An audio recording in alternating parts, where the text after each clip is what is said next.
is Shilpa Singh Rajput. Hello guys, this is Abhishek Singh. Welcome back to our channel. तो guys कैसे हैं आप लोग? I hope आप लोग बहुत ही बढ़िया होंगे। तो गाइस एक वीडियो की काफ़ी ज़्यादा डिमांड हो रही थी ऑब्वियसली के सारे Lal Yadav is in trend. उनके सारे गाने बहुत ज़्यादा सब लोग पसंद करते हैं, हमारा उस पर रिएक्शन भी काफ़ी ज़्यादा पसंद किया जाता है। तो आज हम उनका एक और गाना लेके आए हैं, देखना चाहिए, देखने लायक होगा ये। ऑब्वियसली के सारे लाल जी की आवाज़ बहुत अच्छी है और इसमें सुपर कौन है? भोजपुरी सॉन्ग है ये। बिना किसी तरीके की वीडियो स्टार्ट करते हैं, बातें करेंगे। Here we go guys. Start. छाना के लगारी के पायली आई राम ठीक लगे। अरे की का हो? रउआ तो बोली मत हमरा से। तो अरे तमो कालत कहले बाड़ू।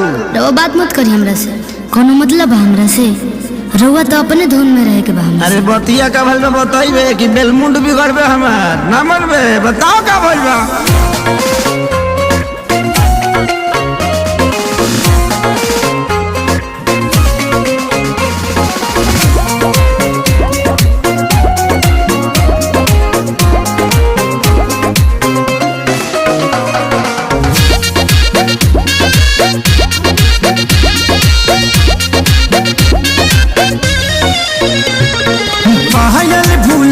बाकी झुमकाए रानी बोलत ना बाड़ू का बा परेशानी।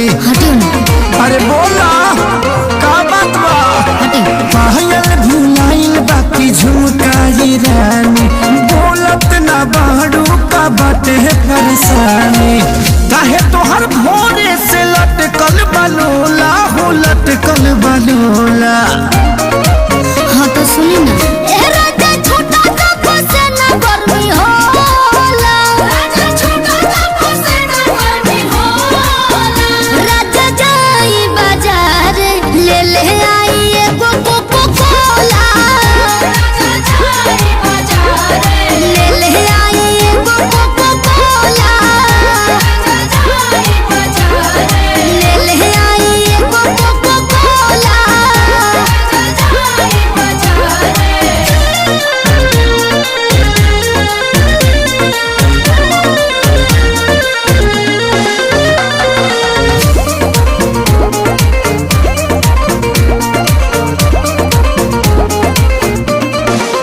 जवन जवन कहाँ बुलइबो सजनिया लहई पीला ग्लूकोच वाला पनिया। पिया हमरा के तू भुलावेला, मीठा बोली के तोरा में दबावेला। लहई बेटा निखाल हो जमोला हो, खाल हो जमोला। हाँ तो सुनी ना,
हम जाइब ये प्यारी तोहरा के लाइब बनारस वाला साड़ी।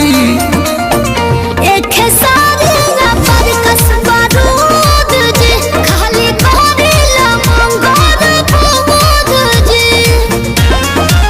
लागता कि काट के तू आइलू छवा कोला हो, आइलू छवा कोला। हाँ तो सुनी ना, ए राजा छोटा सा से ना गर्मी होला।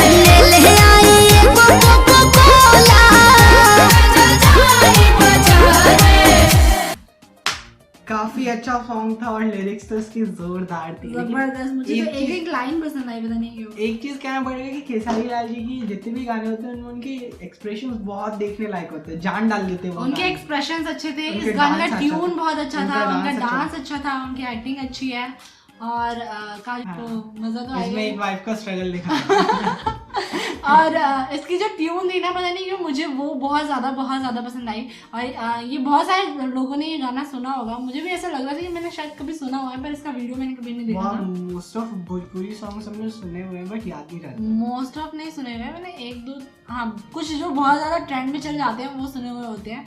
और ये तो काफ़ी ज़्यादा मज़ा आया और इसका पूरा गाना ही एंटरटेनिंग था, मुझे एक मिनट के लिए भी बोर फील नहीं हुआ। और आई थिंक आप लोग को भी नहीं हुआ होगा। आप लोग को कैसा लगा हमारा रिएक्शन इस वीडियो पे, ज़रूर कमेंट सेक्शन में बताइएगा। और आप लोग का फेवरेट स्टार कौन है, फीमेल और मेल दोनों एक्टर्स में कौन है, वो ज़रूर कमेंट सेक्शन में बताइएगा।